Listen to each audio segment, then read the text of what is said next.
Yes! Bon, ça va, vous êtes en forme? Est-ce que vous êtes prêts pour cette journée ou pas? Oui? Ouais, c'est un peu timide. Est-ce que vous êtes prêts pour cette journée? Ah, ben voilà, c'est beaucoup Parce que si mieux. vous êtes pas prêt, on vous fait faire du sport. Hein. Ouais, c'est ça. Parce que on a aussi une petite casquette de coach sportif, donc ceux qui sont endormis, on va vous réveiller rapidement. En tout cas, on est vraiment honorés d'être avec vous, j'allais dire ce soir. Ce matin, enfin toute cette journée, merci à Lily et Domi et à toute l'équipe de nous accueillir, c'est vraiment un honneur. Et on va vraiment, c'est ça, vous partager notre cœur pour l'évangélisation, faire des disciples. Et je crois que ça va être vraiment bon. Et comme l'a dit, je crois que Lily ou Domi à un moment donné, l'objectif, on le sait tous, on doit évangéliser. Mais on a tous plus ou moins des blocages. Vrai ou pas? Ou c'est bon, vous êtes chaud patate en mode tout va bien? Non? Ok, qui a des blocages? Levez la main. Ok, presque tout le monde. Bon, en même temps, si vous êtes là, normalement, c'est qu'il y a plus ou moins des blocages. Ok? C'est ça, on se couche sur moi. C'est ça. Et est-ce qu'on se présente rapidement? On n'a pas besoin. Oui? Ah Si? oui. Ok, bon. On a 4 merveilleux enfants qui sont très calmes, d'ailleurs, actuellement. Merci Seigneur. On déclare que ça continue comme ça. Amen. Donc, on vient de Bordeaux. On a donc ma très chère et tendre épouse, Tirza. Et moi-même, Nathanaël. Quoi dire?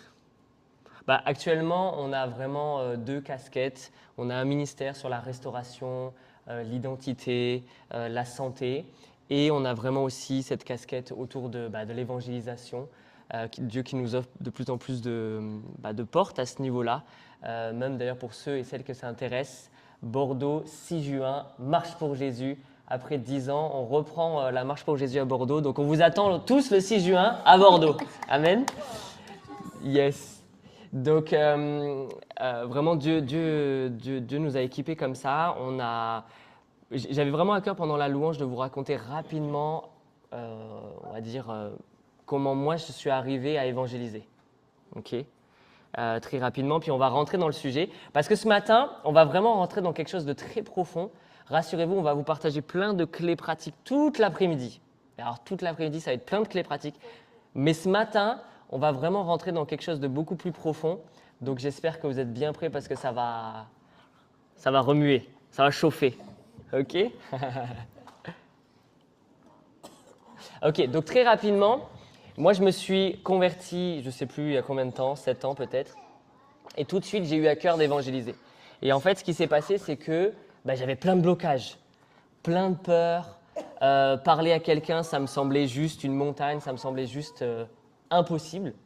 Et je me suis dit, je sais pas, on verra. Donc je regardais plein de vidéos sur YouTube de gens qui évangélisaient. Je me dis, oh, c'est trop cool. Mais moi, je ne ferai jamais ça, c'est impossible. Ok. Et ce qui s'est passé, c'est qu'il y avait un des pasteurs jeunesse à l'église où on était à l'époque, qui lui avait le feu pour l'évangélisation. Donc moi aussi, j'avais trop envie. Donc je suis sorti avec lui. On était peut-être quelques-uns dans la rue. Et là, juste horrible, le bégaiement. Qu'est-ce que je ne savais pas quoi dire. Et puis je me souviens d'une fois, il me dit, ok Nat, j'entame la conversation et après je t'ouvre la porte, c'est toi qui continues. Et puis là, le sang qui monte, la température, tu commences un peu à transpirer sous les aisselles. Bref. Et on arrive, il ouvre la conversation et puis dit, bon mais du coup Nat va vous raconter quelque chose. Je crois que c'était le plus long moment de toute ma vie. Mais j'ai quand même réussi à raconter un truc, je ne sais plus ce que c'était, mais je pense que c'était catastrophique. Et juste pour vous dire que malgré ça, Dieu m'a guéri au fur et à mesure. Dieu a travaillé en moi au fur et à mesure. Et à force de passer à l'action, de mettre en pratique, il y a eu des déblocages. Vous voyez, plus mon identité qui s'affermissait, plus la guérison à l'intérieur, ce qui fait que je venais de plus en plus à l'aise. Okay, jusqu'à ensuite arriver à directement prendre un micro en pleine rue et prêcher devant tout le monde qui passait dans la rue Sainte-Catherine à Bordeaux avec des centaines de personnes. Vous voyez, mais ça a été vraiment tout un chemin. Et je me souviens même, on était donc tout jeune mariés, Tirza tombe enceinte, on a bébé qui arrive et on s'est dit, bon, il va peut-être falloir qu'on se mette à travailler, enfin que je me mette à travailler. Et donc du coup, Dieu m'ouvre une porte pour faire la distribution de publicité. Ce n'est pas le travail le plus glorieux de la terre, peut-être même vous dites, purée, c'est lui là qui me met des prospectus dans la boîte aux lettres, le relou, vous voyez. Et donc je commence comme ça, sauf qu'en fait, ça a été 1 an et demi de formation où j'étais dans la rue avec mon petit boîtier GPS là, et dès que je voyais quelqu'un boiter, ou dès que je voyais quelqu'un, en fait, j'éteignais mon boîtier GPS, et je disais, ah Seigneur, on y va, on y va. Et du coup, j'allais le voir, et puis j'ai pu évangéliser pendant plus d'1 an et demi les gens dans la rue. J'ai pu voir plein de guérisons, et aussi des gens donner leur cœur à Dieu dans la rue, alors que j'étais en train de distribuer mes petits papiers, vous voyez, mes petits prospectus. Et ça a été vraiment un temps de formation où j'ai pu passer au-delà de ces blocages, au-delà de ces peurs, et où Dieu m'a appris beaucoup de choses en fait. Et un peu la conclusion de ce petit témoignage, si je puis dire, c'est de vous montrer qu'en fait, aucun d'entre nous, on est parfait. Même moi, encore aujourd'hui, j'ai des fois peur. Même moi, encore aujourd'hui, j'ai des blocages. Mais en fait, Dieu nous appelle justement à progresser, à persévérer, à aller de l'avant. Et on ne sera jamais parfait. Je me souviens de plusieurs fois où je suis sorti d'un moment où j'ai parlé avec la personne. Je me suis dit, alors là, Seigneur, franchement, s'il se passe quelque chose dans sa vie au travers de ce que je viens de dire, c'est vraiment un miracle, quoi, tu vois. Parce que là, je me suis dit, waouh, si elle a compris quelque chose, merci Seigneur. Vous voyez, et donc, en fait, Dieu ne nous appelle pas à être parfait, mais il nous appelle à passer à l'action, à être des témoins. Et justement, on va partager ça tout au long de la matinée et de l'après-midi, de la journée. Et j'ai foi qu'à la fin de la journée, ça va apporter plein de déblocages. Amen. Et je pense que ce qui était le plus enrichissant aussi dans ton parcours, c'est que dès que tu rentrais du travail, il me racontait tous les témoignages de ce qu'il avait vécu dans la journée.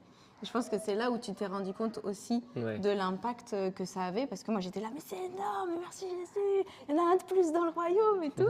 Et du coup, ça a aussi fait grandir ta foi d'avoir ce retour-là pour continuer. C'est vrai, c'est vrai. Amen. Donc, vous avez pour la plupart rempli un petit questionnaire. Merci à vous. Et on a remarqué quelque chose, donc il y a presque 17 réponses, 16 réponses. C'est que finalement, il y a un point commun dans toutes les réponses à ce questionnaire. Okay. Et on va te partager quelques points communs. Okay.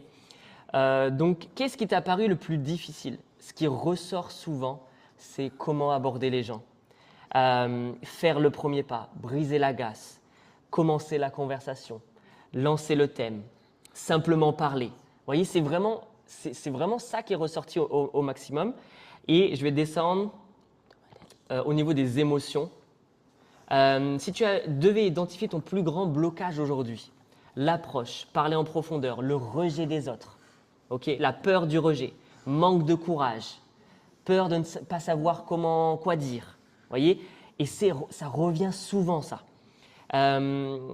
Parmi les pensées suivantes, lesquelles te correspondent le plus? Celle qui revient le plus, c'est « je ne connais pas assez la Bible »,« je ne veux pas forcer les gens ». Quoi d'autre? Je n'ai pas assez de témoignages. Je n'ai pas assez de témoignages personnels. Et quelle croyance ou pensée te freine le plus? Encore une fois, introverti, peur d'être bloqué, manque de légitimité, peur de déranger. Vous voyez, c'est vraiment un message commun, quoi. Ça revient beaucoup. Il y a juste un dernier point que je voulais vous montrer. Ok, non, je pense qu'on a fait le tour. Ok. Et donc, ce matin, on va aborder cette peur-là. Okay, cette peur de déranger, cette peur d'évangéliser, cette peur de faire le premier pas. Pourquoi? Parce qu'en fait, si demain on te partage, ou plutôt cet après-midi, on te partage des clés, c'est bien, tu vas être content, tu vas avoir ton trousseau, mais si tu as toujours la peur, si tu as toujours les blocages, tu as beau avoir les clés, tu es toujours un peu bloqué, quoi, tu vois, ça va bugger, quoi, tu vois. Et donc l'idée, c'est vraiment que ce matin, on aille déraciner, éradiquer ces peurs, ces blocages, pour que vous puissiez être libre justement d'aller de l'avant. Ça vous va? Amen? Ok. Donc, on va faire un petit temps, pendant toute la journée, l'idée c'est vraiment que ce soit des temps d'échange. Hein. Il n'y a pas juste nous ici, puis vous là en train de vous endormir. Et non, vraiment c'est des temps d'échange. Ok? Donc, question très simple, on est entre nous, pas de jugement, on est dans la bienveillance. Ok? Donc une question très simple, pourquoi, d'après toi, tu as peur de déranger? Ou tu as peur peut-être de quelque chose? Ça serait quoi ta peur? Allez-y. Une peur ici. Allez, on réagit, on réagit. Une peur? Peur de parler? Ok, parler en public. Derrière la peur, il faut traiter le rejet. Exactement, c'est là le point central. Merci Christophe.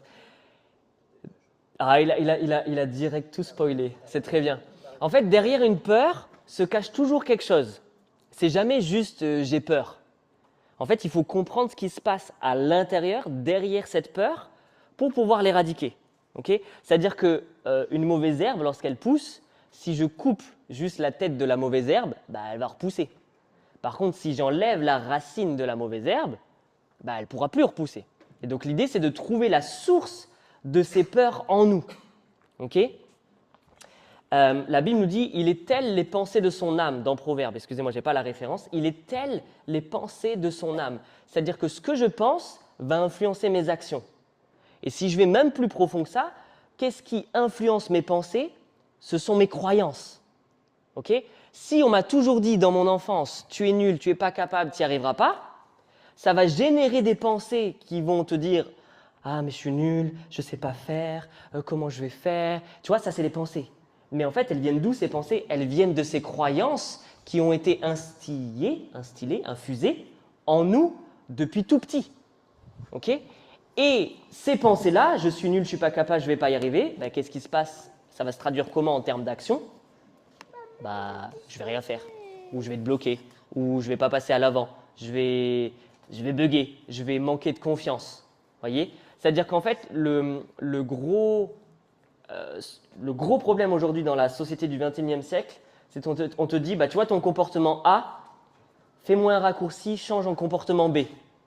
C'est impossible. Est-ce que pour ceux qui, par exemple, je ne sais pas, ont déjà eu des addictions, genre grignoter, le téléphone, ou je ne sais pas trop quoi, vous vous êtes dit, ok, demain, j'arrête de grignoter. Pour qui ça a marché? 3 jours. 3 jours, voilà. Exactement. C'est pas mal, 3 jours. C'est exactement ça. Pourquoi? Parce qu'en fait, on essaye de prendre un raccourci. On essaye de prendre un raccourci. On essaye de changer un comportement A par un comportement B sans changer les pensées et les croyances qui sont derrière. Okay? Donc, il va falloir que tu identifies grâce au Saint-Esprit quelle est la croyance qui se cache derrière ton comportement. Okay? Et si tu changes cette croyance, alors tu changes tes pensées, alors tu changes ton comportement. Est-ce que ça vous paraît clair ou pas? Ouais. Amen? Ça vous va? Donc, si dans mon comportement, j'ai du mal à évangéliser, j'ai peur du regard, j'ai peur du rejet, qu'est-ce qu'il va falloir faire? Vas-y, qu'est-ce qu'il va falloir faire? L'identité déracinée. Il va falloir que tu comprennes pourquoi tu as peur d'être rejeté. Okay? Pourquoi tu as peur de bégayer? Pourquoi est-ce que tu as peur de ne pas connaître assez la Bible? Pourquoi tu as peur peut-être de déranger? Voyez? Il va falloir que tu comprennes à la source d'où vient cette peur. Ok? Attendez, je me suis perdu, du coup je me suis tellement emballé.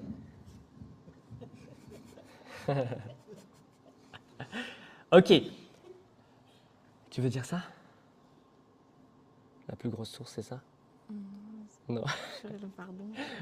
Elle fera le pardon.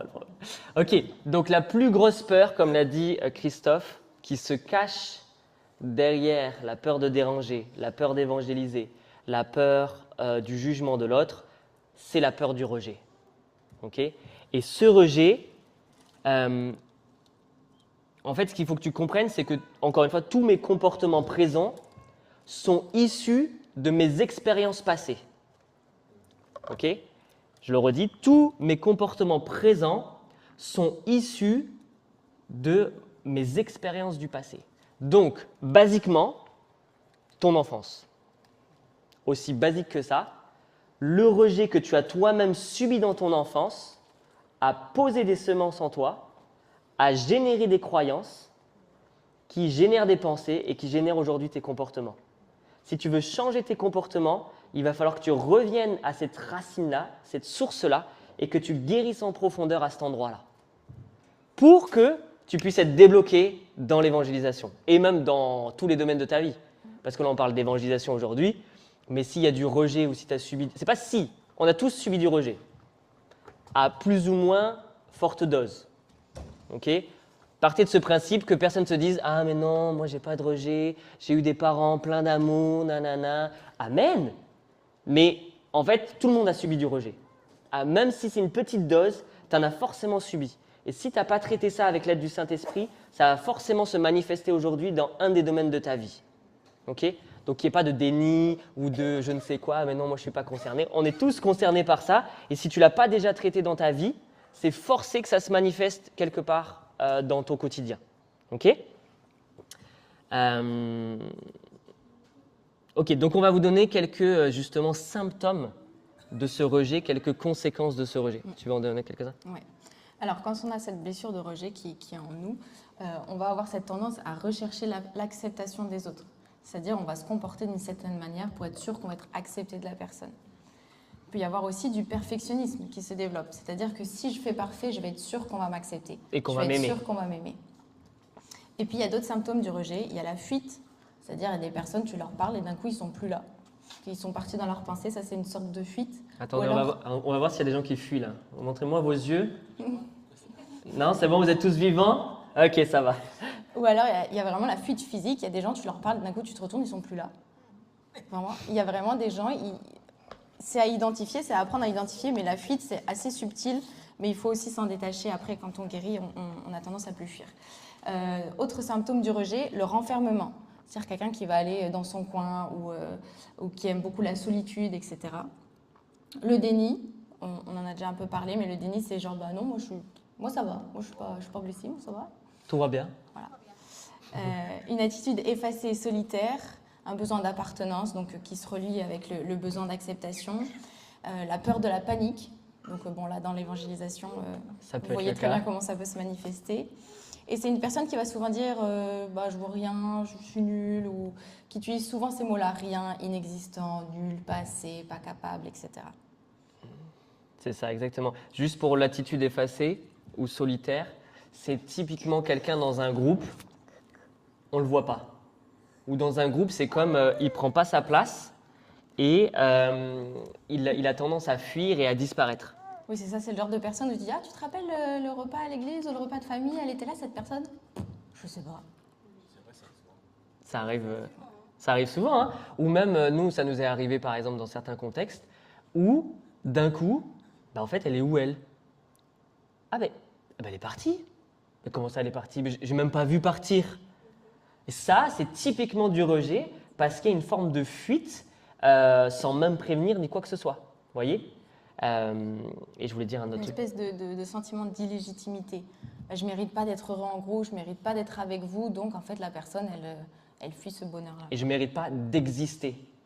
En fait, le rejet, c'est vraiment lié à notre enfance et ça peut se manifester in utero, dès le ventre de notre mère.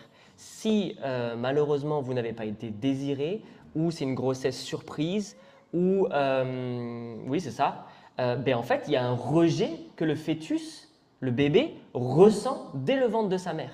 Voyez ? Et même une fois que le bébé naît, il est vivant, il est tranquille dans les bras de sa maman, il peut y avoir un rejet de la part des parents, okay, s'il y a un manque d'amour, un manque d'acceptation, on ne t'a pas accepté pour qui tu étais, on ne t'a pas donné l'amour dont tu avais besoin, ou alors c'était un amour qui était conditionnel. Si tu fais bien ça, alors tu auras ça. Voyez ? Quoi d'autre comme blessure autour du rejet ? Ça peut aussi être, par exemple, le père ou la mère qui a rejeté son rôle de père. Ah ben, je ne suis pas prêt à être père ou je ne suis pas prêt à être mère. En fait, ça infuse du rejet dans l'enfant. C'est ça.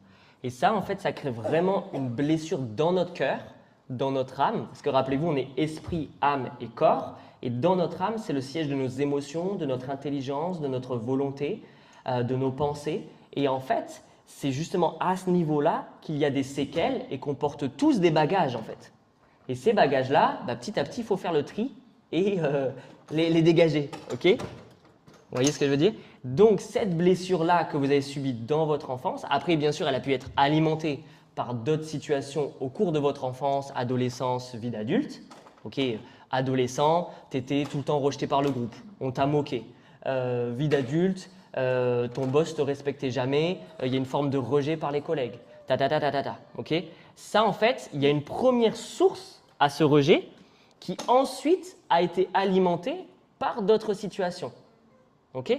Donc, il va falloir que tu ailles guérir chacune de ces situations-là pour éradiquer le rejet en toi et tous les comportements donc, qui y sont associés. Et notamment au niveau de l'évangélisation, la peur du regard, la peur du jugement, la peur de ne pas être accepté, la peur d'être rejeté, etc., etc. Est-ce que ça paraît clair pour tout le monde? Oui? Est-ce que vous êtes chaud pour guérir ça? Vous êtes chaud, ouais, il fait chaud. Ouais. On va dépasser la peur. Comment ça, vous avez peur? C'est tiède. Il y a un truc aussi, c'est que, est-ce que vous en avez marre d'en avoir marre? C'est-à-dire que des fois, on se complaît dans certaines situations. Ah, mais c'est cool. Non, mais j'aime bien être dans ça. Confort, en fait. Une espèce de confort. Est-ce qu'aujourd'hui, tu en as marre d'en avoir marre et que tu veux te débarrasser de tous ces comportements-là? Est-ce que vous êtes vu dans la liste un peu des symptômes et des conséquences, est-ce que vous êtes vu dans certains des comportements? Oui ou non? Oui? Allez, soyez pas... oui? Si tu ne te vois pas dans un comportement, c'est qu'il y a du déni. Donc c'est un comportement. Tout le monde va lever là-bas. Ok. Je vais dire un autre truc, je ne sais plus. Ouais, globalement, on est pas mal là-dessus. Donc, on va avoir besoin de guérir ce rejet en profondeur. Ok. Donc, première étape pour guérir. Déjà, trouver la source de ce rejet. C'est aussi basique. Ok. Il y avait quelqu'un qui disait, je crois que c'était ton père qui disait ça, c'est plus facile de détourner un fleuve à sa source qu'au milieu du fleuve. Vous voyez ce que je veux dire? Hein? C'est son père, Étienne, qui a été, je ne sais plus où, ils étaient au milieu de la montagne, je ne sais pas où, et il y avait un panneau, ici et, je ne sais plus quel fleuve c'était, je crois que c'était le Rhin ou je ne sais pas trop quoi, ici est le début de tel fleuve. Genre, ce fleuve commençait d'ici. C'est ouf. C'est magnifique. Alors, si je mets un bouchon au niveau de cette source, où je guéris cette source et que je la détourne pour qu'elle soit non plus une source d'amertume, de rejet, mais une source des fleuves d'eau vive. Amen. Magnifique. Donc, il va falloir que je vienne à la source. Et c'est comme ma racine. Si j'enlève la racine, encore une fois, la mauvaise herbe ne peut plus repousser. Et au contraire, je laisse la place pour des bonnes semences, une bonne herbe et le fruit de l'esprit qu'il puisse se manifester au travers de ma vie. Amen. Donc, première étape, trouver la source. Ça, c'est très simple. Saint-Esprit, montre-moi la source. Et il va vous le révéler. Il va vous montrer. Deuxième étape, ça tombe bien, Lily en a parlé, ça va être de pardonner à la personne qui t'a fait subir ce rejet. Okay? Le pardon, c'est un choix, c'est un commandement de Dieu. Et surtout, c'est là où ça ouvre la porte à la guérison. Il ne peut pas y avoir de guérison sans pardon. D'ailleurs, on le voit, Jésus met toujours en parallèle le pardon et la guérison. On voit le paralytique où il arrive, mon fils, tes péchés te sont pardonnés, quand le paralytique qui descend du toit. Là. Mon fils, tes péchés te sont pardonnés. Mais attends, il n'a pas besoin d'être pardonné de ses péchés, il a juste besoin d'être guéri, Jésus. Qu'est-ce que tu fais? Et les pharisiens ils disent, mais déjà, blasphème. D'où tu te permets de dire que tu peux pardonner les péchés? Et Jésus, il leur répond, afin que vous sachiez que le Fils de Dieu puisse pardonner les péchés, au nom de Jésus, prends ton lit et marche. Attends, mais c'est quoi le rapport, Seigneur? Je ne comprends pas. Tu dis que pour que je te prouve que je peux pardonner, tu guéris la personne. Parce qu'en fait, le pardon et la guérison sont intrinsèquement liés. Et il ne peut pas y avoir de guérison sans pardon. C'est-à-dire que le pardon, je suis parti. Le pardon est un choix, c'est immédiat, et la guérison, ensuite, ça ouvre la porte à la guérison, et la guérison est un processus. Ça peut prendre plus ou moins de temps ensuite de guérir de cette blessure. Okay? Est-ce que tu veux dire ce que n'est pas le pardon? Je lance comme ça. Perturbé avec les enfants. Est-ce que tu arrives à te croire? Le pardon, ce n'est pas excuser l'autre. Du style, ah, mais il n'a pas fait exprès, tu comprends, il a eu une dure enfance, ou alors ma maman, elle a fait ce qu'elle a pu, etc. Ça, c'est excuser l'autre sans accepter que j'ai été blessée. Ok. Ce n'est pas non plus oublier. C'est-à-dire, oh, c'est bon, c'est passé il y a longtemps, c'est bon. Ben non, mais si je le laisse dans l'oubli, c'est comme si je mettais sous le tapis, mais l'offense qui m'a blessée, elle est toujours là, en fait. Et puis, si on oubliait, on ne pourrait pas témoigner de ce que Dieu fait dans nos vies. Vrai ou pas? Ouais. Donc, on a besoin de s'en rappeler pour dire merci Seigneur de m'avoir guéri de ça, je ne vais plus me faire avoir, et puis je peux te rendre gloire pour cette guérison qui a pris place. Ce n'est pas... Attends, ce n'est pas de demander pardon. Ah oui, ce n'est pas demander pardon. C'est différent de dire, ben voilà, ton frère il t'a blessé, ou alors vous êtes mal compris ou autre, ben voilà, écoute, je viens de voir, voilà ce qui s'est passé, on ne s'est pas compris, je m'excuse pour mon comportement. Ça, c'est demander pardon à l'autre, c'est s'excuser l'un l'autre. Mais pardonner, c'est entre toi et Dieu. C'est juste dans ton cœur avec Jésus. Parce que quand tu pardonnes pas, c'est la communication avec ton Père que tu bloques, en fait, pas avec l'autre. Il y a des gens qui nous blessent tous les jours, qui s'en rendent même pas compte. Donc, en fait, on ne peut pas attendre d'eux qu'ils viennent s'excuser. Il y a des gens, on ne reverra plus jamais de notre vie. Hein. La caissière qui vous a mal parlé, le gars qui vous coupe la route en plein milieu du rond-point, bah, ça agace, ça énerve et en fait, ça vient créer des micro-blessures dans notre cœur qu'on a aussi besoin de pardonner en fait. Mais ça, c'est des gens qu'on va jamais revoir, qui n'ont pas à venir s'excuser envers nous en fait. Donc nous, on a besoin de libérer notre cœur de cette offense qui nous a blessés. Donc c'est entre nous et Jésus. C'est ça. Tu peux même pardonner à des personnes qui sont décédées. Elles sont plus là. Mais ce n'est pas parce qu'elles sont plus là que ce qu'elles t'ont fait subir il y a des années en arrière n'est plus là dans ton cœur. Tu vois, elle n'est plus là physiquement, mais l'offense qu'elle t'a infligée des années en arrière est toujours là, présente dans ton cœur. Tu vois. C'est ça. Et en français, c'est pas simple parce qu'entre demander pardon à l'autre et pardonner, c'est le même mot. Alors que si on va chercher en anglais, c'est deux mots différents. Donc, on peut beaucoup plus facilement dissocier les deux. Mais nous, ce qu'on veut vous parler aujourd'hui, c'est vraiment de pardonner dans son cœur, de relâcher cette offense, de guérir dans notre âme, mais entre nous et Jésus, en fait, pour nous restaurer à l'intérieur. Pas du tout en lien avec l'autre personne. C'est ça. Ce n'est pas non plus dire que l'autre, elle a eu tort. Parce qu'il y a des fois, les gens, ils font rien de mal et pourtant, on se sent blessé quand même. Un matin, Nat, il va me dire « Ah, est-ce que tu as bien dormi ?» Ça va m'agacer. Un autre matin, il va me dire « Est-ce que tu as bien dormi ?» Je vais être contente qu'il s'intéresse, vous voyez. Donc, en fait, l'autre, il était bien intentionné, il était gentil, etc. Et ça peut me blesser quand même. Donc, ce n'est pas une question de s'il a tort ou pas, en fait. C'est juste, dans mon cœur, comment moi, je perçois la situation, comment moi, je ressens la chose. C'est ça. Et donc, pour guérir de ce rejet, il va falloir donc pardonner les personnes qui t'ont infligé ce rejet ou que tu as ressenti comme un rejet. Parce qu'encore une fois, bon là c'est pas le cas, on est dans une petite assemblée, mais par exemple on a eu le cas parmi nos élèves où ils sont dans des grandes assemblées et puis là, ils sont le dimanche matin, la personne elle la voit pas et elle trace sa route et en fait elle se sent rejetée par elle parce qu'elle n'est pas venue lui dire bonjour. Mais c'est pas qu'elle a vraiment voulu te rejeter, c'est juste qu'en fait il y a tellement de monde qu'elle t'a pas vu, vous voyez. Mais ça, du coup, je vais quand même devoir lui pardonner. Elle n'est pas en faute. C'est moi, dans mes filtres, ma perception de la situation. Parce que, rappelez-vous, on a tous des lunettes où on interprète la vie, on perçoit la vie au travers des filtres de nos croyances et de qui nous sommes. Et donc, je vais avoir besoin de me libérer de ça. Voyez. Et donc, c'est pareil, on peut avoir subi du rejet ou ressentir du rejet de la part d'une personne sans même qu'elle ait voulu nous infliger du rejet. Ok ? Donc, je vais devoir quand même lui pardonner par rapport à ça. Et on le rappelle, si tu guéris de ce rejet en profondeur, ben, naturellement, dans l'évangélisation, déjà, tu vas pouvoir pleinement recevoir aussi ton identité, pleinement accepter, voulu, désiré du Père. Amen. Et tu pourras aller dans la rue, dans ton quotidien, avec tes collègues, tes amis, tes proches, tes familles. Et tu sais que tu es tellement voulu, désiré de ton Père, tellement accepté de Dieu, et que le rejet n'a plus aucune emprise dans ta vie, que tu n'auras plus aucune limite pour partager l'évangile, partager ton témoignage et semer dans le cœur de cette personne-là.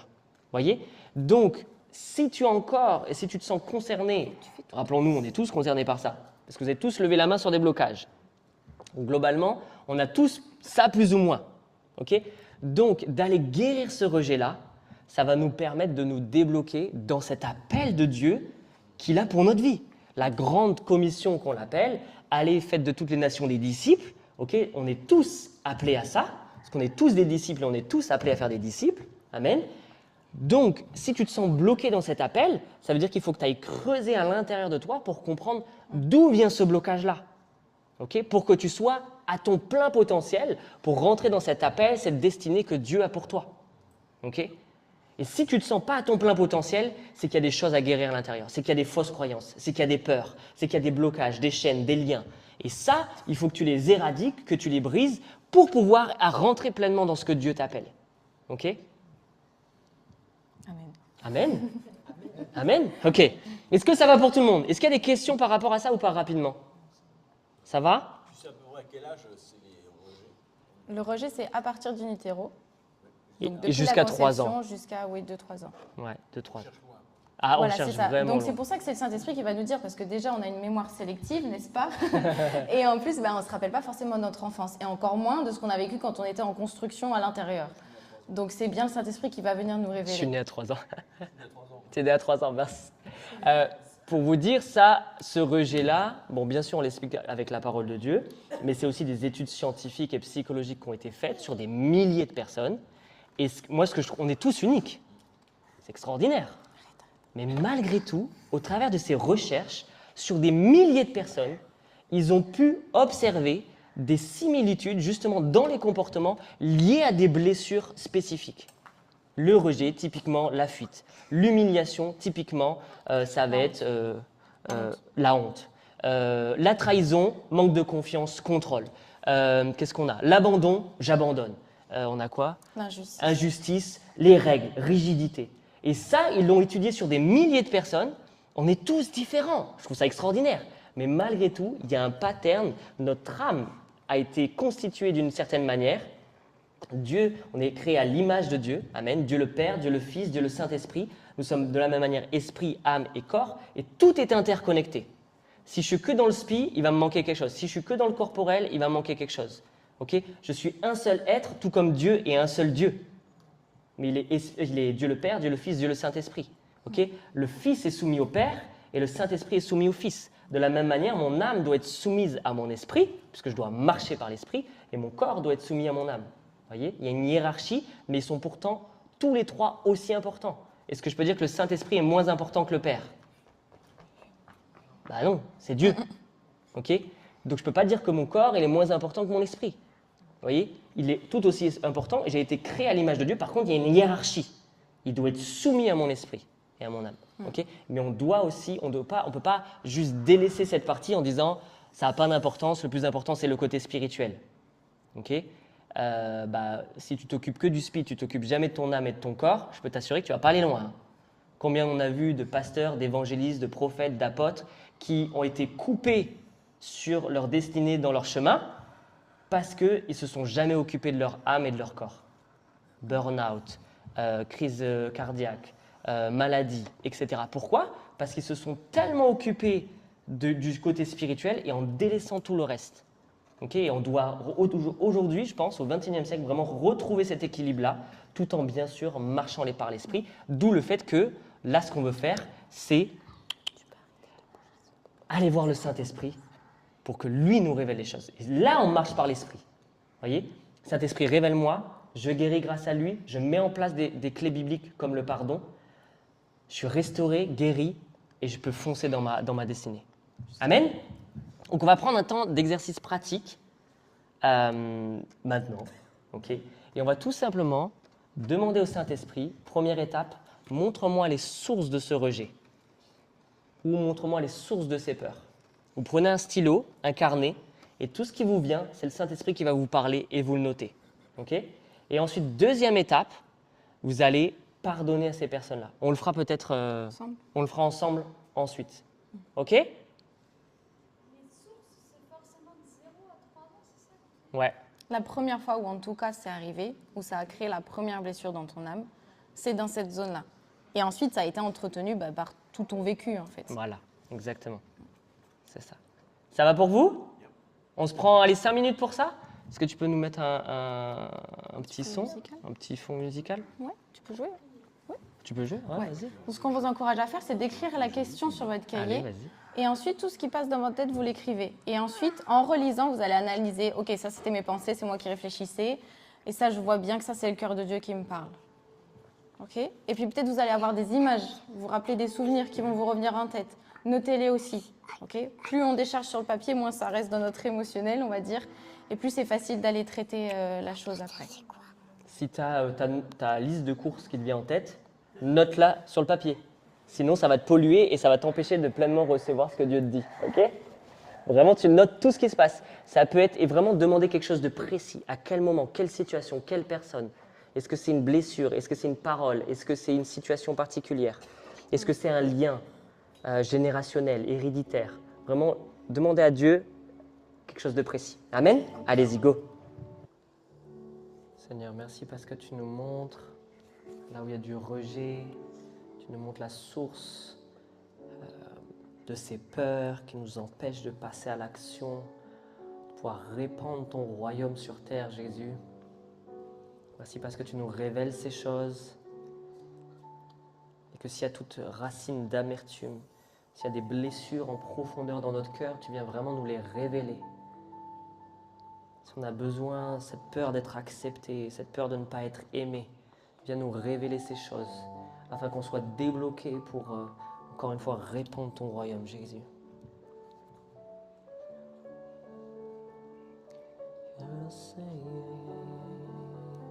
Est-ce que tout le monde a une situation?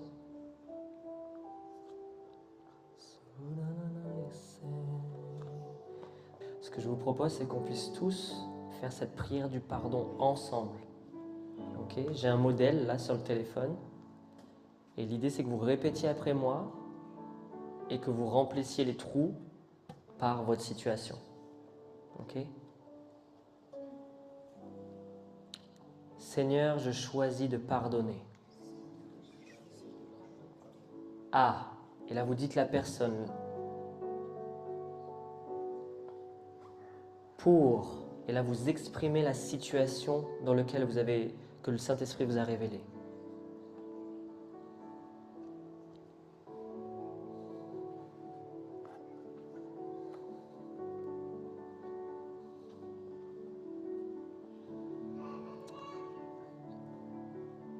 Dites-le bien sûr à voix haute.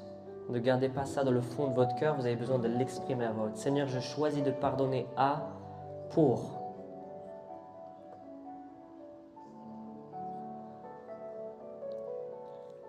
Je me suis senti. C'est tellement important que tu exprimes tes émotions. Je me suis senti rejeté, abandonné, laissé de côté. Seigneur, je suis en colère, je sens cette colère, je sens cette amertume, je sens cette tristesse, cette déception. Exprime ça.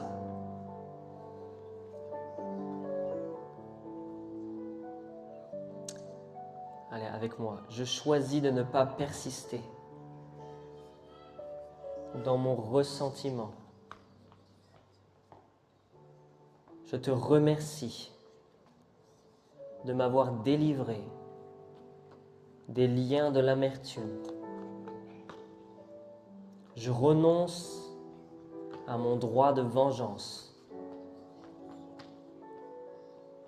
Merci de guérir mon cœur et mes émotions meurtries. Je lui pardonne et je bénis, vous pouvez dire le nom, le prénom, dans le nom de Jésus. Amen.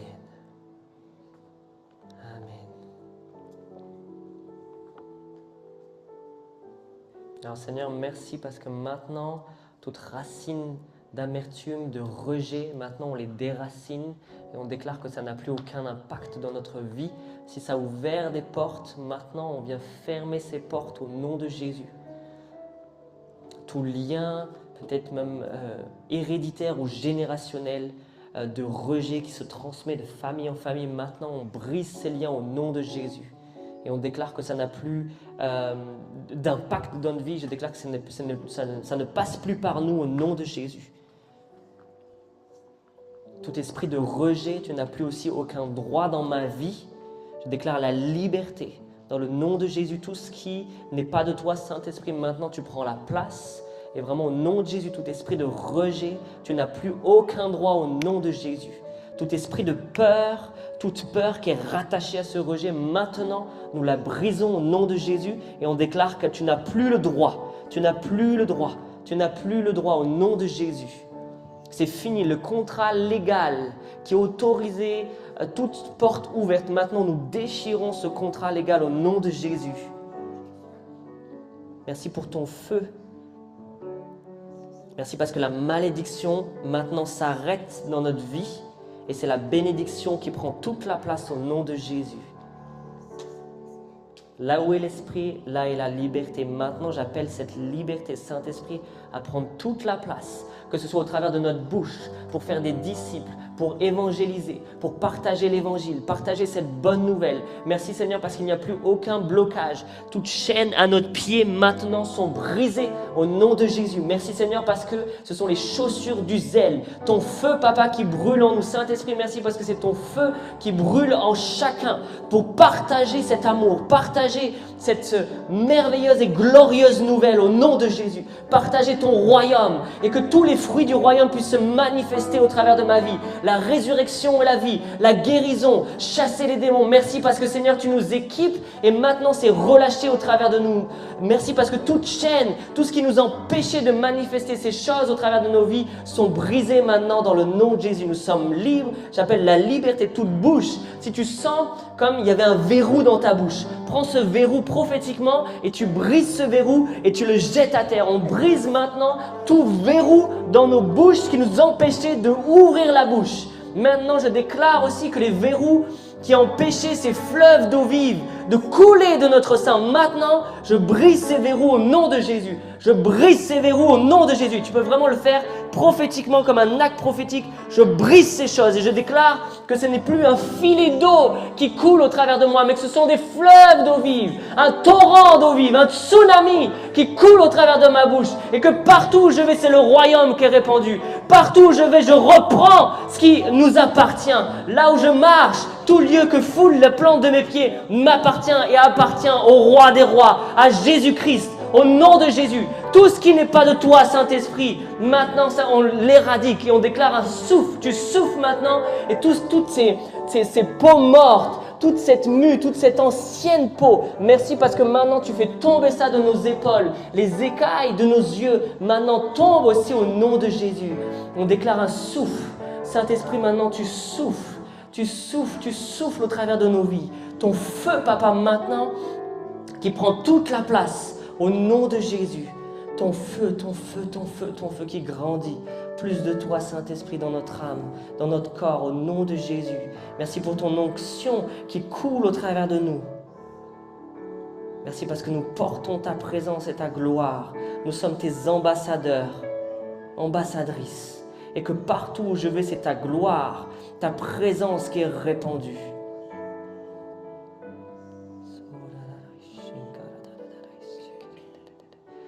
Merci Jésus. Merci pour ce feu. Amen. Je prie maintenant qu'on reçoive cette identité de fils et de filles adoptés du Père. Que tout en nous puisse crier Abba. Que là on avait peur d'être rejeté, accepté, en manque d'amour. Maintenant je prie qu'on puisse vraiment recevoir cet esprit d'adoption. Que ça vienne comme une révélation, descendre maintenant au plus profond de ton cœur et de ton âme, au nom de Jésus. Que ça vienne, toutes ces racines qu'on a enlevées, maintenant nous plantons l'adoption. Nous plantons cette révélation au plus profond de notre être. Et juste fixe tes yeux sur le Père et vois comment il ouvre ses bras d'amour, pleinement accepté. Approchons-nous du trône de la grâce avec assurance. Tu n'es plus rejeté, tu es pleinement accepté, tu as été justifié.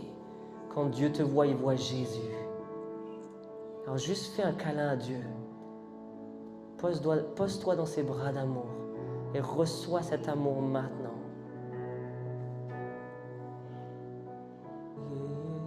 Et c'est de cette position, assis dans les lieux célestes, dans les bras d'amour du Père, qu'alors tu pourras ouvrir la bouche et évangéliser. Et plus rien ne t'arrêtera. De cette position d'adopter, d'enfants, de fils, de filles, qu'alors tu pourras ouvrir la bouche et les vies seront transformées pour l'éternité. Et plus d'une position d'orphelin et dans cette position, dans les bras d'amour du Père. Tu es pleinement accepté, pleinement accepté.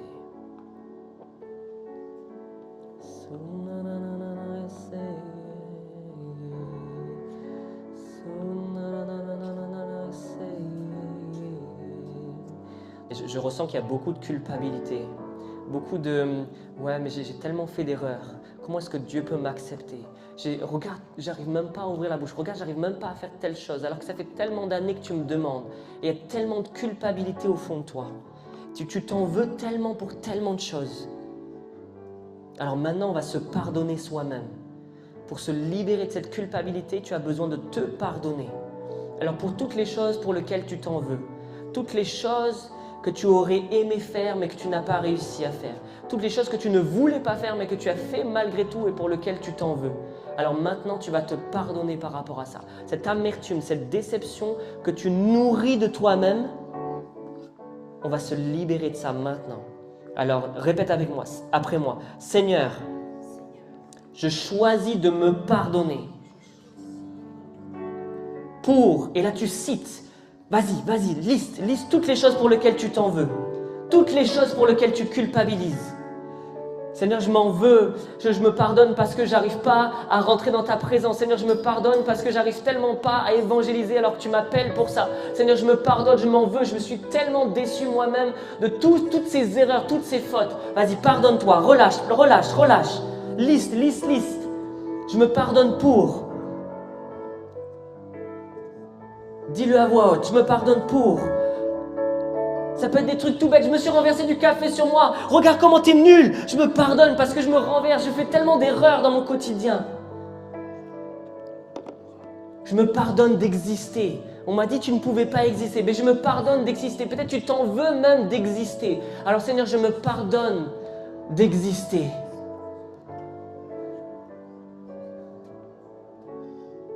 Je me pardonne pour toutes ces erreurs que j'ai faites dans mon passé.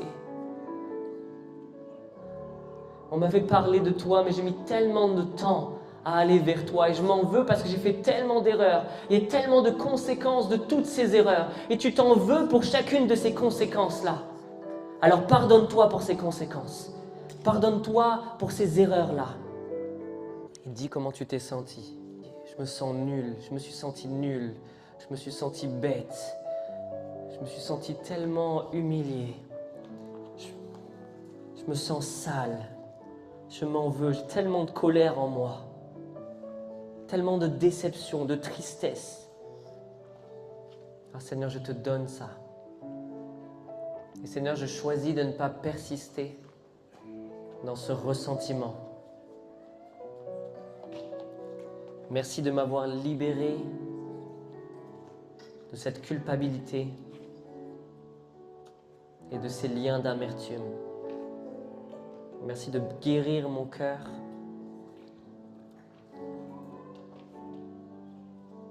Je me bénis. Je me pardonne dans le nom de Jésus. Amen. Et ça, vous pouvez le faire tous les jours.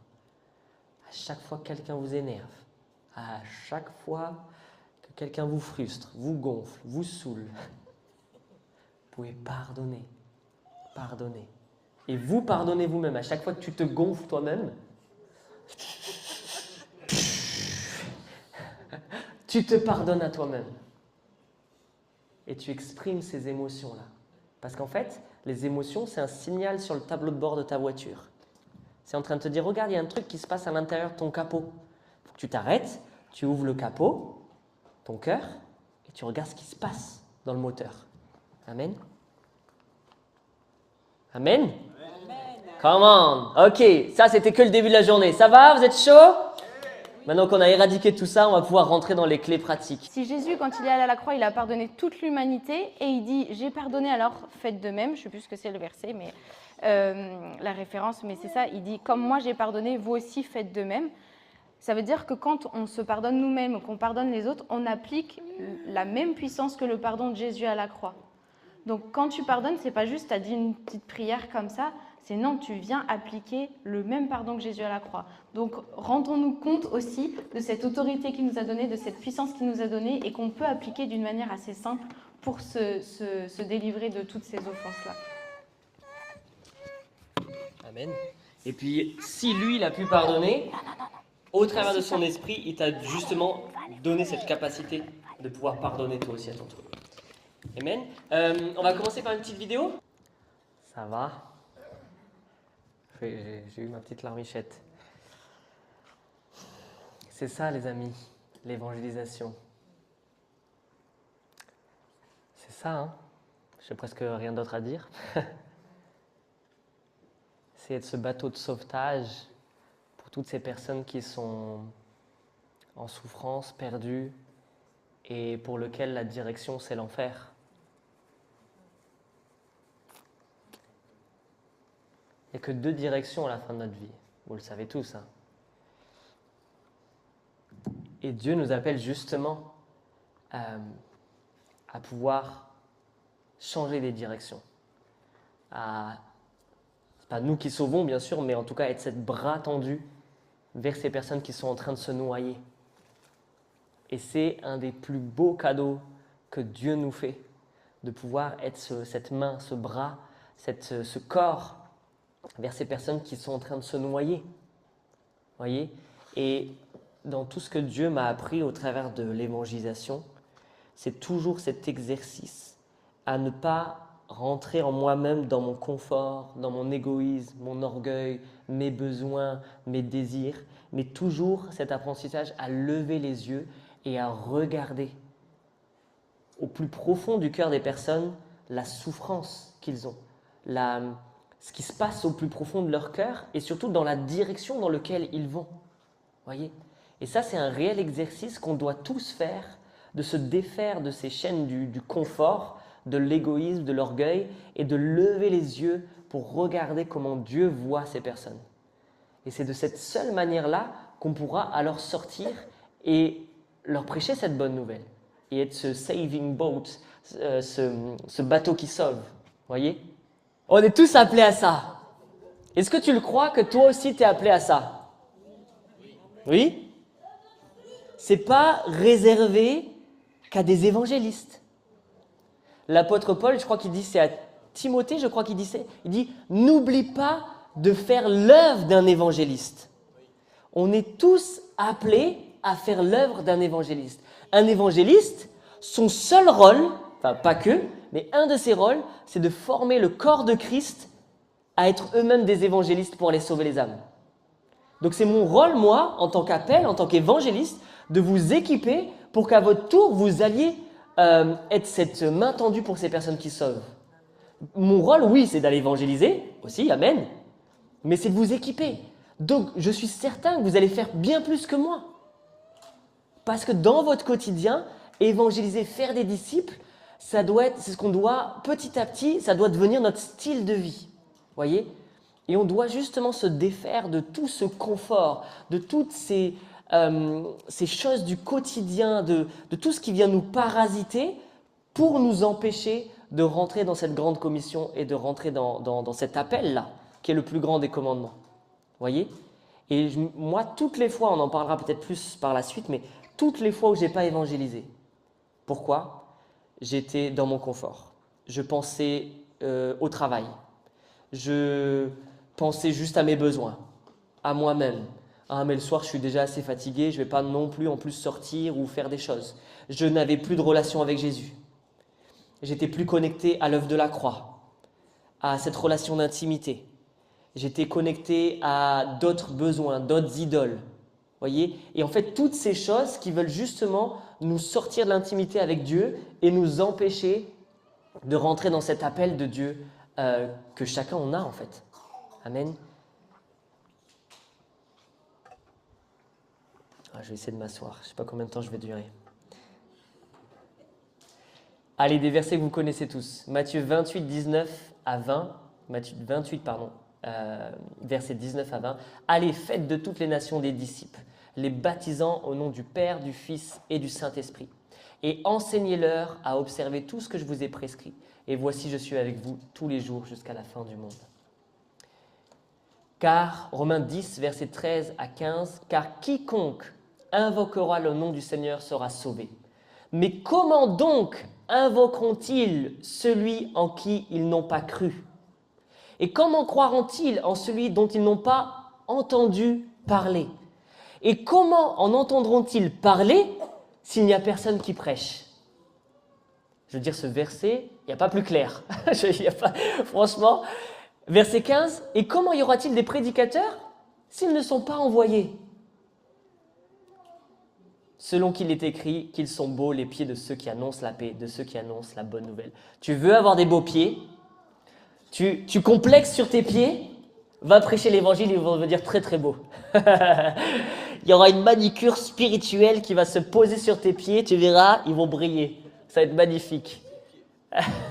C'est le pied. Comment invoqueront-ils celui en qui ils n'ont pas cru, celui en qui ils n'ont pas entendu parler? Et comment entendront-ils parler s'il n'y a personne qui prêche?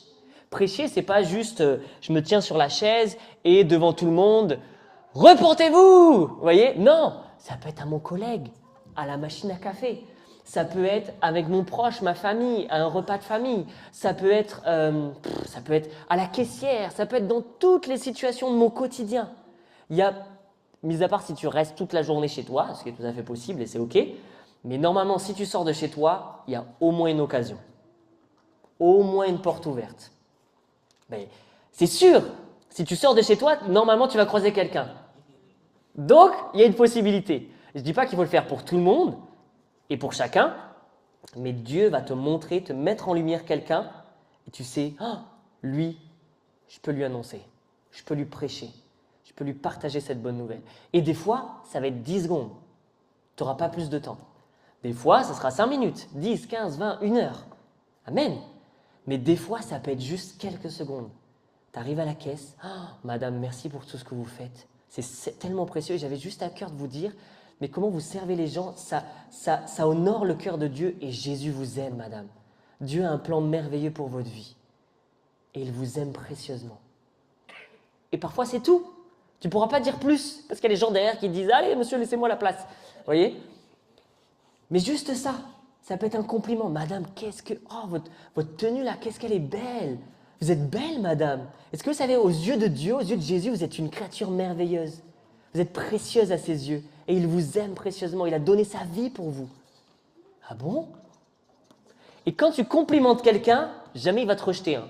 Ah oui. Si tu le complimentes, si tu lui dis des belles choses, a priori, elle va pas t'envoyer balader, quoi. Ok? Au cas où tu aies un doute, je vais lire un autre verset, 1 Timothée 2, versets 3 à 6. Cela est bon et agréable devant Dieu notre Sauveur, qui veut que tous les hommes soient sauvés et parviennent à la connaissance de la vérité. Car il y a un seul Dieu et aussi un seul médiateur entre Dieu et les hommes, Jésus-Christ, qui s'est donné lui-même en rançon pour tous. Si tu avais un doute, oui, Dieu veut sauver tout le monde. Ok? Donc, tu te dis, ouais, mais est-ce que Seigneur, toi, tu veux sauver lui ou pas? Tu t'en fiches, Dieu veut les sauver tous. Maintenant, ce n'est pas ta responsabilité à savoir s'il va accepter ou pas. Toi, ta responsabilité, c'est de semer, de prêcher l'évangile. Amen? Et après, ça sera à la personne de choisir. Ok? Mais toi, ton rôle, c'est de partager, c'est de semer. Ok? Et justement, on va rentrer dans des clés un tout petit peu plus pratiques. Ok? La première clé que j'ai envie de te partager, c'est que justement, tu es un semeur et non un gagneur d'âmes. Ce n'est pas toi qui gagne les âmes. Ce n'est pas ton rôle non plus. Ton rôle à toi, c'est de semer. Et ça, normalement, en termes de mindset, en termes de blocage, ça doit tout de suite vous faire redescendre la pression. C'est juste, ok, moi je sème. Et ce n'est pas mon rôle de savoir si la terre va accepter cette semence ou pas. Mon rôle, c'est de semer. Et la responsabilité de l'autre, c'est de recevoir ou pas ce que je dis. Moi, ce n'est pas de ma responsabilité. Donc, ton rôle, ce n'est pas de compter le nombre de conversions, mais le nombre de conversations. Amen. plus tu vas avoir, c'est statistique, je sais pas les statistiques divines, mais plus tu vas avoir de conversations, plus à terme tu auras ton conversion. Mais ton rôle, c'est de compter les conversations. Parce que plus tu vas semer, plus tu vas récolter. Ça, vous avez vu basico-basique, hein? Les maths divines, vous avez vu? C'est merveilleux. Et plus tu sèmes, plus tu vas récolter. Mais des fois, tu ne verras pas la récolte. Et des fois, merci Seigneur, tu la vois. Des fois, tu vois la personne, en moins de 5 minutes, elle donne sa vie à Jésus. Tu dis, Seigneur, comment ça se passe là? Et là, ça te dégage de tout orgueil, de dire, ah ouais, moi je suis trop fort, j'évangélise, je suis trop fort. La personne en 5 minutes, elle s'est convertie. Il n'y a que Dieu qui peut faire ça. Il n'y a que lui qui a préparé le cœur de la personne qui fait qu'en moins de 5 minutes, bam, elle donne sa vie à Jésus. Tu vois? Okay. Donc, ton rôle, c'est de semer. Okay, dans la parabole du semeur, moi, je me suis toujours dit ça. Je me dis, mais je ne comprends pas. Il sait bien qu'il y a une terre qui est rocailleuse, une terre qui est ci, et une autre terre ça, et une autre terre qui est bonne. Pourquoi il se prend la tête à semer dans les 3 autres? Sois un peu plus efficace, efficient, tu vois. Perds pas ton temps avec les 3 autres, sème directement dans la bonne, tu vois. Ça, c'est mon truc où j'essaye de gagner du temps, tu vois, d'être productif. Et non, Jésus, malgré tout, il sème dans les 4 terres. Pourtant, il sait qu'il y en a 3 d'entre elles qui ne vont pas porter du fruit. Mais il le fait quand même parce qu'il veut que tous soient sauvés. Et il donne l'opportunité à chacun. Voyez? Donc, là, cette parabole, elle nous montre quelque part que Jésus, lui, il n'a que 25% de fruits. Parce qu'il y a les 3/4 du coup qui refusent, quelque part. Voyez? Donc, pourquoi nous, on voudrait tout de suite, quand je parle à quelqu'un, tout de suite qu'il se convertisse, tout de suite avoir gagné une âme? Voyez? Non, mon rôle, c'est de semer et peu importe le cœur. Ok, donc si je me vois comme un gagneur d'âme, l'évangélisation va être une question de victoire. Un converti, une victoire. Pas de converti, pas de victoire. Ça va créer quoi? Un sentiment d'échec. Tu vas te sentir nul, perdant, tu vas ruminer, tu vas t'en vouloir, ah mais si, j'aurais dû faire ci, comme ça. Non, c'est pas ton rôle de voir une conversion. Ton rôle, c'est de semer. Ok? Et du coup, ce qui va se passer, c'est que forcément, toutes les autres fois où tu vas sortir dans ton quotidien, si tu te vois comme un gagneur d'âme, tu vas hésiter. Parce que, je sais pas toi, mais moi, j'aime pas l'échec non plus. Alors, personne n'aime l'échec. Donc forcément, si tu te dis, purée, ça se trouve, ça va pas fonctionner, tu vas avoir peur de l'échec, donc tu vas pas le faire. Voyez? Alors que si tu te vois comme un semeur, à tous les coups, c'est la loterie. Gling, gling, tu as gagné. Tu vois? À tous les coups, tu gagnes. Parce que tu as semé. Et tu as juste répondu à l'appel de Dieu et au commandement de Dieu de semer. Ok? Donc, on a un verre là, ou une gourde. Soit je vois la gourde à moitié pleine, soit je la vois à moitié vide. Vous voyez? À moitié vide, c'est justement, ah, il n'y a pas de victoire, il n'y a pas de conversion, il n'y a pas de ci. À moitié pleine, c'est, oh, j'ai semé. Et merci Seigneur parce que tu vas faire grandir cette semence et que ça va porter du fruit. Ah oui, le verre. Alors lui, il est pleinement vide. Ok? Alors, est-ce que j'ai oublié quelque chose? Allez, un petit témoignage. Je vais vous donner ce témoignage parce qu'il m'a beaucoup marqué un jour. J'étais à la gare Montparnasse à Paris et mon train a 1 heure de retard. Quoi de mieux que 1 heure de retard pour évangéliser? Magnifique! Amen. Donc je m'assois innocemment sur un petit banc. Bien sûr, je fais bien exprès d'être à côté de gens, tu vois. Je dis, ah bonjour, vous attendez le train vous aussi? Ah ouais, puis en plus il a 1 heure de retard. Ah, tu vas à Bordeaux en plus? Eh ben oui, moi aussi, 1 heure de retard. Et là, tu fais bien exprès, bon, tu rumines un peu à la française. Ouais, bon, franchement, la SNCF, bon, pas toujours terrible, quoi, tu vois? Et du coup, tu fais quoi dans la vie? Ah, ben je suis designer, je suis machin, je suis truc. Et tu t'intéresses à la personne. Tu lui poses des questions, tu lui poses des questions sur la personne. Et souvent, elle, qu'est-ce qu'elle va faire? Eh ben, elle va te poser des questions en retour. Et du coup, et toi, tu fais quoi? Ah, ben moi, écoute, j'aide les chrétiens à être en meilleure santé et à se rapprocher de Jésus. C'est quoi ton truc là? Et toi, tu crois un peu en Dieu ou pas? Ah ben non, pas trop, nanana. Ah ben moi aussi j'étais un peu comme toi. Enfin mon père était chrétien, ma mère non. Et puis du coup j'étais un peu coussi coussa, j'allais à l'église de temps en temps. Et puis bon voilà, c'était cool parce que j'avais mes cousins et puis on passait des bons moments. Sauf qu'en fait il est arrivé un moment dans ma vie, et là vous partez sur votre témoignage. Il est arrivé un moment dans ma vie où j'ai eu des ruptures sentimentales, ça m'a brisé. Et en fait j'ai essayé, ma vie était comme une béquille où je m'appuyais toujours sur des relations. Sauf que ces relations, du jour au lendemain, quand elles partaient, mon cœur était brisé. Ma vie s'effondrait en fait. Et un jour, j'en ai eu tellement marre, j'étais tellement au fond du trou. J'ai dit, écoute Jésus, j'ai tout essayé, mais j'ai besoin de toi, aide-moi. J'ai essayé l'alcool, les filles, les relations sexuelles, j'ai essayé les sorties, les potes. Rien ne fonctionnait. J'avais toujours un vide au-dedans de moi jusqu'au moment où j'ai appelé Jésus et j'ai senti son amour descendre en moi.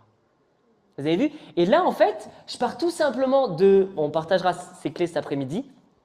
Je commence une conversation, je pars sur mon témoignage, je sème, et du coup, ça engage une conversation. Et là, la personne, au bout d'un moment, elle m'a dit, bon, ok, ben, je vais aller fumer. Et puis, du coup, elle est partie. Vous voyez? Mais, bon, j'étais un peu deg sur moi, je dis, j'aurais pu presque un peu aller. Mais c'est pas grave parce que, après, je me suis dit, Nat, tu sais, je me suis checké un peu. Je me suis dit, yes, tu as semé dans la vie de cette personne et elle va s'en souvenir. Parce que le jour où elle va avoir une rupture sentimentale, le jour où elle va être au fond du tout, elle va se dire, purée, j'ai tout essayé, rien ne fonctionne, elle va se rappeler du zozo qui lui a parlé à la gare. Et cette semence, d'un coup, paf, elle va monter et dans sa chambre tout seul, elle va dire, Jésus, est-ce que tu es là? Parce que j'ai tout essayé, aide-moi. Et Jésus va se révéler à elle. Amen. Donc, compte les conversations. Parce que plus tu vas semer, plus tu vas voir des gens donner leur vie à Jésus. Un autre témoignage, dans le train encore une fois, et justement, j'étais à fond dans le travail. Et là, 4 heures de retard. 4 heures de retard. On reste bloqué dans le train, sur place, donc il avait avancé, on était au milieu des rails, 4 heures de retard. Mais moi je me suis dit, trop bien, je vais pouvoir travailler. Parce que dans ma tête, j'étais en mode asocial. Je suis là, j'ai du temps, je vais pouvoir travailler, je suis enfin tranquille. La personne à côté, non merci, je vais faire ma vie. Dieu est bon. Parce qu'il a permis qu'il y ait 4 heures de retard pour que enfin je lise toutes mes cases là, ma checklist dans ma tête que je voulais faire. On revient à Bordeaux, il nous change de train pour repartir à Paris. Et là, je suis réassis à côté de qui? Cette même dame. Bon, j'ai dit, ok Seigneur, là c'est bon, je suis réassis à côté d'elle, là c'est fini là. Et qu'est-ce qu'elle fait? C'est elle qui commence à discuter avec moi. Merci Seigneur. Donc on discute, elle me dit, ouais, et je lui dis, vous faites quoi dans la vie? Je fais de la réflexologie, je fais des massages au niveau des pieds, mais en ce moment, j'ai des douleurs au pouce parce que j'ai de l'arthrose. Ah bon? Ben, écoutez madame, mais je vais pouvoir prier pour vous. Est-ce que je peux prier pour vous? Parce que moi je crois en Jésus, je suis sûr qu'il va vous guérir. Ah ouais? Bah oui, je veux bien. Vous allez être étonné du nombre de personnes qui vont accepter la prière, qui vont accepter de prendre 1 minute de leur temps pour que vous leur partagez leur témoignage. On croit toujours que les gens ils vont nous dégager. C'est faux les amis. Quand je suis dans les rues et qu'on évangélise, sur 10 personnes, j'en ai qu'une qui refuse. Et aujourd'hui, on ne peut plus me dire « ouais, en France, c'est compliqué ». Non, c'est complètement faux. Si tu utilises les bonnes méthodes, si tu es formé, si tu te laisses conduire par le Saint-Esprit et que tu vas choisir les personnes que le Saint-Esprit te guide, c'est faux. Les personnes accepteront. Même celles qui te disent, à Marseille, on était sur le Vieux-Port, en plein été, il y avait la navette pour qu'ils puissent prendre le bateau pour aller à la plage. Donc c'était en train de faire les queues. Ah bonjour madame, est-ce qu'on peut vous partager un petit truc? Ah non, j'ai vraiment pas le temps. Allez, 1 minute, on ne vous prend pas plus de temps que ça. Ah bon, d'accord. Ben, est-ce que vous savez que Jésus vous aime? Ah non, je sais pas. Et bam, tu lui partages ton témoignage, 1-2 minutes. Ah ok, d'accord, super. Et en fait, il reste 10 minutes avec toi. Ah mais j'avais qu'1 minute. Ouais, c'est oui, mon œil. Ok. Vous serez étonné du nombre de personnes qui vraiment accepteront de discuter avec vous. Donc du coup, oui, la dame dans le train, je prie pour elle. 1 fois, 2 fois, plus de douleur. Tiens, c'est merveilleux. Et du coup, vous êtes chrétien, vous? Ben oui. Oh, moi, je vois des chrétiens passer dans ma rue, mais j'ai tellement envie de leur ressembler.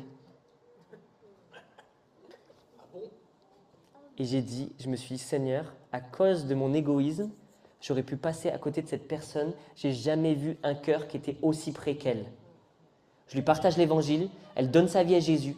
On a passé 1 heure et demie à discuter autour de la Bible. J'ai pu l'enseigner, j'ai pu commencer à faire d'elle un disciple. Et elle était on fire. J'ai jamais vu un cœur aussi près qu'elle. Et à cause de mon égoïsme, j'aurais pu passer à côté de ça. Mais Dieu, dans sa grâce et sa bonté, a permis qu'il y ait 4 heures de retard pour que je sois réassis à côté d'elle, que je lui partage l'évangile, qu'elle donne sa vie à Jésus, qu'elle soit guérie, qu'elle soit enseignée et que j'ai pris, du coup maintenant ce que je fais, quand je vais dans le train, je ne prends jamais ma Bible officielle, je prends toujours une Bible à 2 € parce que comme ça je peux la donner facilement. Une fois j'ai dû donner ma Bible que mon grand-père m'avait offert, je peux vous dire ça m'a un petit peu piqué. Du coup maintenant je prends toujours une Bible à 2 €, comme ça moi je suis sûr que si je dois offrir une Bible. Et donc je lui ai offert une Bible, on a pu ouvrir la Bible ensemble, lire des passages et puis lui expliquer tout plein de choses. Et elle était super bénie et on est encore en contact aujourd'hui. Voyez ? Donc, il y a des portes ouvertes. C'est nous qui sommes trop enfermés dans notre quotidien qui fait qu'on ne les voit pas. Et si tu sors de chez toi en disant « Seigneur, montre-moi les portes ouvertes, montre-moi les cœurs », je peux t'assurer que tu vas en voir et il y a des dizaines d'opportunités. Vraiment. Amen ? Ok, deuxième clé. Vois-toi comme un témoin et non comme un prédicateur. Si tu te vois comme un prédicateur, tu vas avoir la pression. Il faut que je prêche bien, il faut que je sois fluide dans mes paroles, il faut que je connaisse la Bible par cœur, nanani, nanana. Si tu es un témoin, le témoin ne fait que témoigner ce qu'il a vécu, vu ou expérimenté. Qui a déjà expérimenté l'amour de Dieu ? Ah oui, j'espère, amen, amen. Qui a déjà vécu des miracles ? Que ce soit personnel ou à côté. Qui a déjà, je sais pas, vraiment, Dieu a guéri quelque chose profondément en lui.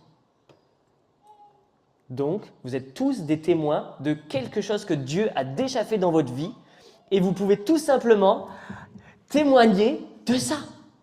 Un témoin, quand on l'appelle à la barre au tribunal, on lui demande pas tout son CV, diplôme, bac+15 en théologie, de trucs, de bidules, de chouettes, et après il peut témoigner. Non.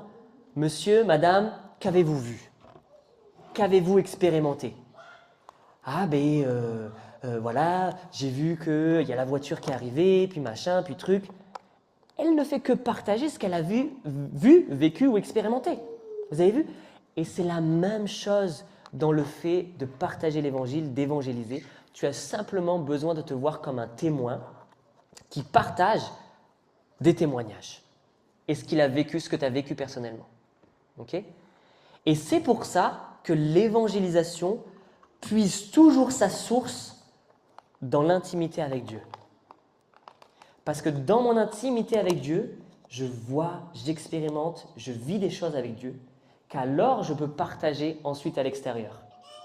Voyez ? Donc pour être un bon témoin, il faut vivre des choses avec la personne, et notamment avec Jésus. D'où tout l'intérêt de passer du temps dans la présence de Dieu, d'être intime avec Dieu, de passer du temps à méditer la parole de Dieu. De là, en fait, tu vas puiser ta source pour aller évangéliser. Amen ? Bon, acte 1, verset 8 que vous connaissez tous, mais vous recevrez une puissance, le Saint-Esprit survenant sur vous, et vous serez quoi ? Pas mes évangélistes, pas mes évangélisateurs, pas mes je ne sais quoi, mes gagneurs d'âme. Vous serez mes témoins à Jérusalem, dans la Judée, dans la Samarie et jusqu'aux extrémités de la terre. Amen.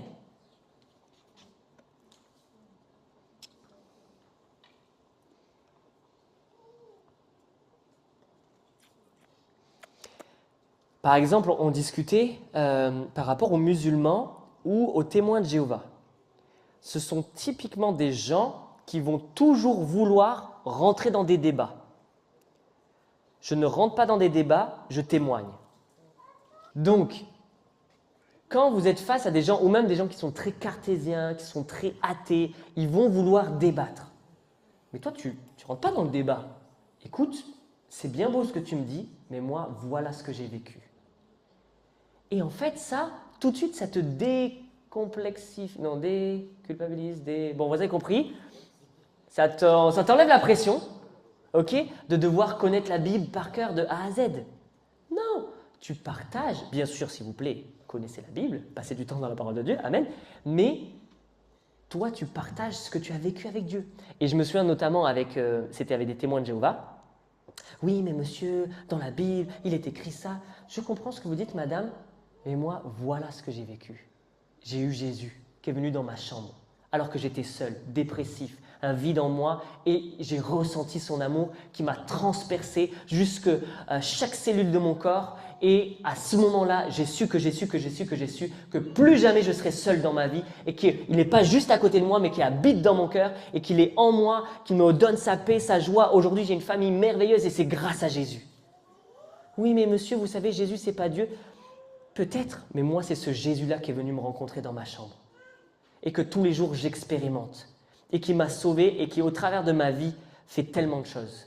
Sans Jésus, je ne serais rien. Oui, mais monsieur, voilà ce que j'ai expérimenté. Vous voyez? Et du coup, ils vont vouloir toujours débattre, mais vous revenez à votre témoignage. Vous revenez à ce que vous avez vécu. Vous revenez à cette expérience que vous avez avec Jésus. Et là, personne ne pourra contredire, merci, ce que tu as vécu. Je veux dire, si je dis que j'ai rencontré Jésus dans ma chambre, qui m'a sauvé, la personne, ouais, mais je ne suis pas trop d'accord.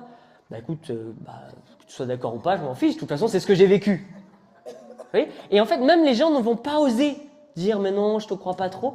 En fait, ils vont plutôt être étonnés en mode, ah ouais, non, bah, c'est un peu bizarre, mais ok. Et en fait, ils ne peuvent pas contredire ça. Vous ne leur donnez pas d'emprise pour justement rentrer dans des débats. Vous voyez? Vous partagez ça et vous partagez la vérité. Ok? D'ailleurs, souvent, les personnes qui en connaissent le moins sur la Bible, qui sont plus efficaces, entre guillemets, sur les revelations. Ces jeunes convertis, là, tout feu, tout flamme, qui ne connaissent pas la Bible, hein, et pourtant ils y vont avec leur cœur, et c'est ça qui touche les gens. Exactement. Exactement. Amen. Oui, c'est ce que on le voit dans. Alors, je n'ai pas le verset. Je crois que c'est Acte 4, verset 13, j'ai noté. Alors, je n'ai pas noté le verset. Mais il me semble que les pharisiens sont étonnés de voir Pierre, les apôtres, parler avec autant d'aisance, d'éloquence. Mais ils se disent, mais attends, mais ils n'ont aucune éducation. Comment se fait-il qu'ils apportent ça avec tellement de puissance? Donc, justement, le fait qu'ils n'aient pas d'éducation, qu'ils n'aient pas un bac plus 15, fait d'eux des témoins encore plus puissants quelque part. Donc, parce qu'on l'a vu dans le questionnaire, beaucoup s'est ressorti, je ne connais pas assez la Bible, blablabla. Ok? Donc ça, au moins, cette croyance, j'espère, peut tomber. Bien sûr, aujourd'hui, moi, j'ai étudié un peu le Coran, j'ai étudié notamment les versets que les musulmans vont beaucoup reprendre pour contredire. C'est hyper intéressant, je vous encourage à faire ça, mais ce n'est pas parce que je ne l'avais pas à l'époque que ça m'a empêché d'évangéliser des musulmans. Voyez? Et encore une fois, même s'ils sont butés dans leur tête pour la plupart, c'est pas grave, tu as semé. Et combien de musulmans voient Jésus débarquer dans leur chambre et dans leurs rêves? Combien? Tellement! Et toi, tu as juste semé, tu as parlé de Jésus, et ça a ouvert une porte pour que Jésus puisse se révéler à eux. Et ça, c'est juste merveilleux. Ok? Il y avait un dernier point, mais je vais le dire très très rapidement. Vois-toi comme un... Alors c'est héros, mais ce n'est pas H-E-R-O-S, c'est H-E-R-A-U-T, je crois. C'est quelqu'un qui proclame la liberté à ceux qui sont esclaves. Quelqu'un qui... attends, je vais vous le trouver là. C'est un ancien terme, c'était une personne chargée de faire une annonce officielle au nom d'un roi ou d'une autorité. Il proclamait publiquement des messages importants, souvent à voix haute, sur les places publiques. Votre rôle, encore une fois, ce n'est pas de rentrer dans un débat, c'est de proclamer la vérité. Les gens vont vouloir rentrer dans des débats, mais toi, tu restes sur la vérité. Écoute, je comprends ce que tu dis, mais voici la vérité. Jésus est ressuscité le 3e jour. Il nous a sauvés. Au travers de lui, on peut être pardonné de notre péché. Il est le chemin, la vérité et la vie. Nul ne peut aller au Père que par lui. Il est le médiateur, il est le chemin, il est le canal. Seulement par lui, je peux être sauvé. Voyez? Il est la porte. C'est en passant par cette porte que je peux être sauvé. Il y a des milliers d'autres portes, mais la seule porte, la vérité, cette porte la plus précieuse, la plus puissante, la glorieuse, celle qui va te sauver, c'est en passant par Jésus. Ouais, mais non, non, non. C'est Jésus qui sauve. Et toi, en fait, tu ne rentres pas dans un débat, tu proclames la vérité. Amen? Ok. Je vous raconte cette petite histoire parce que vraiment, elle est tellement puissante. Je pense que vous la connaissez peut-être. C'est une des fêtes américaines les moins connues. Tu veux quoi, l'eau? c'est la Juneteenth. Ok, je ne sais pas exactement comment on la prononce. Elle célèbre la proclamation du 19 juin 1865 annonçant l'abolition de l'esclavage dans l'État du Texas. Ok ? Vous avez tous connu la BD Les Tuniques Bleues? Vous connaissez ou pas? C'est vieux, hein? Donc on connaît beaucoup la guerre de sécession, etc., etc. Mais ce qu'on sait peu, doucement s'il vous plaît, c'est que la proclamation d'émancipation a été signée le 22 septembre 1862. Elle est entrée en vigueur le 1er janvier 1863, mais, parce qu'à l'époque il n'y avait pas les réseaux sociaux, tout le monde n'a pas entendu la bonne nouvelle. C'est-à-dire on dit abolition de l'esclavage, à partir d'aujourd'hui, l'esclavage est interdit aux États-Unis, sauf qu'ils ont dit ça sûrement à la Maison-Blanche à Washington, sauf que tous ceux qui étaient dispersés à l'autre bout de la planète, au Texas ou je ne sais où, enfin pas à l'autre bout de la planète, à l'autre bout des États-Unis, au Texas notamment, mais ils n'ont pas entendu cette nouvelle. Donc ils étaient toujours esclaves, alors que la liberté était déjà acquise. Et c'est exactement la même chose aujourd'hui. Jésus nous a aboli l'esclavage, et plein de personnes n'ont pas entendu cette bonne nouvelle. Et nous, comme des héros, on doit proclamer publiquement cette nouvelle pour qu'ils puissent eux-mêmes rentrer dans cette abolition de l'esclavage. Okay ? Et donc justement, le dernier État à avoir officiellement libéré ses esclaves fut le Texas, où l'on estime que 250 000 esclaves vivaient encore. 250 000 esclaves. Alors que, est-ce que j'ai la date? Non, j'ai pas la. 3 ans plus tard. 3 ans plus tard. Ils étaient libres depuis plus de 3 ans. C'est 250 000 personnes. Ils étaient libres depuis plus de 3 ans, mais ils n'ont été réellement libres que 3 ans plus tard que cette proclamation a été faite. Ils étaient légalement libres, mais continuaient à vivre comme des esclaves. Ce n'est donc à 2 ans et demi. Ce n'est plus que 2 ans et demi après que l'entrée en vigueur de la proclamation de l'émancipation a été faite par le général Gordon Granger et il arriva dans une ville au Texas avec environ 2000 soldats. Ils avaient été envoyés par le gouvernement pour justement aller au Texas. Et le 19 juin 1865, le général Granger se tint sur le balcon de la Ashton Villa de Galveston et il lut les ordres généraux numéro 3, je ne sais pas pourquoi j'ai autant de détails, et il a proclamé officiellement l'émancipation à tous les esclaves, 2 ans et demi plus tard. Amen. Et donc aujourd'hui, là, ce n'est pas 2 ans et demi plus tard, ça fait 2000 ans, plus de 2000 ans que l'émancipation elle a été faite. Bon, il y a personne qui vit depuis plus de 2000 ans. Mais il y a des gens aujourd'hui qui ont plus de 80 ans, c'est-à-dire que ça fait 80 ans qu'ils vivent dans l'esclavage, alors qu'ils auraient pu être libres depuis bien longtemps. Voyez ? Et justement, on le lit dans Luc 4, versets 18 à 19, où il dit « L'Esprit du Seigneur est sur moi, parce qu'il m'a oint pour annoncer la bonne nouvelle aux pauvres. Il m'a envoyé pour proclamer, kérisso, c'est le mot proclamer, la délivrance aux captifs. Okay. Et le recouvrement de la vue aux aveugles, pour libérer les opprimés, et proclamer encore kérisso, l'année de grâce du Seigneur. » De la même manière, on est envoyé, on a été oint aussi pour proclamer cette année de grâce du Seigneur, cette année de libération pour les vies. Amen. Et c'est ça, amen. C'est ça notre appel, les amis. Donc voilà les clés, on les redit ensemble. Donc, je ne suis pas un gagneur d'âme, je suis un semeur. Allez, dites-le avec un peu plus de conviction. Je suis un semeur. Come on.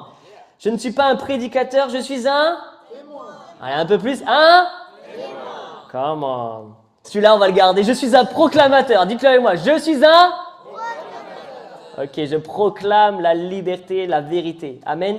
Donc voilà les 3 clés. Et ça, dans ton mindset, dans ton quotidien, si tu gardes ça en tête, dans ton quotidien, ok, je ne suis pas un gagneur d'âme, je suis un semeur. Ok, Seigneur, comment je peux semer? Où est-ce que je peux semer? Ah, cette personne, elle a besoin d'aide. Ah, madame, je vais vous aider pour vos courses. Ah, merci, monsieur. Ben, vous savez, Jésus m'a aidé dans ma vie. Donc, je ne peux que vous aider vous aussi. Et il vous aime. Ah bon, ok, d'accord. Bon, au revoir, monsieur. Vous voyez, à la caisse, une dame, elle avait une attelle au doigt. À la caisse à flunch. Donc, même au café, quand vous allez boire un café. Et j'ai dit, madame, qu'est-ce qui vous arrive? Ah, ben, j'ai mal au doigt, je me suis fait une entorse. Ah, ben, je peux prier pour vous.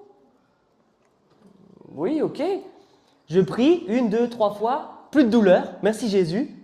Ah ben ça va beaucoup mieux. Ben oui madame, c'est Jésus qui vous aime. Et ça c'est une invitation parce qu'il veut rentrer dans votre cœur et vous êtes tellement précieuse pour lui. Ah ok. Et là, bam, une semence de plus. Ok. Et il y a d'autres fois où tu rentres dans des conversations avec des amis, des proches, et tu peux prendre beaucoup plus le temps d'échanger, de partager ton témoignage, etc. Des collègues. Et je suis sûr que certains d'entre vous, vous avez des collègues, invitez-les à la maison. Invitez-les à boire un café. Ah, ce midi, je t'invite au resto. Et au resto, vous discutez. Les gens, les amis, c'est tellement simple. Tous les gens sont en souffrance. Si tu creuses un petit peu, à un moment donné, comment ça va? Ah, bah écoute, oui, ça va. Non, vraiment, comment ça va? Bah écoute, en ce moment, dans mon couple, c'est pas terrible. Et puis voilà, au boulot, il y a un tel, franchement, c'est pas facile. Si tu creuses un minimum et tu t'intéresses à la personne, il y a forcément un moment donné où il va te montrer un endroit où ça va pas. Écoute, je comprends tellement. Et moi aussi, ça m'est arrivé tellement de fois de pas aller bien. Et puis, il y a un moment, j'ai eu une solution. Est-ce que je peux te partager cette solution? Ah, ben oui. Ben, en fait, j'étais au fond du trou. Et là, vous rentrez dans votre témoignage. On va parler du témoignage cet après-midi. Ok? Et vous rentrez dans votre témoignage, vous partagez comment Jésus vous a transformé, comment il vous a sauvé, comment il vous a guéri, restauré. Et vous êtes en train de partager ça avec votre proche. Et tu dis, ben, qu'est-ce que tu en penses? Ben, écoute, c'est beau, nanana. Bref, je vous ferai la suite de la conversation par la suite. Ok?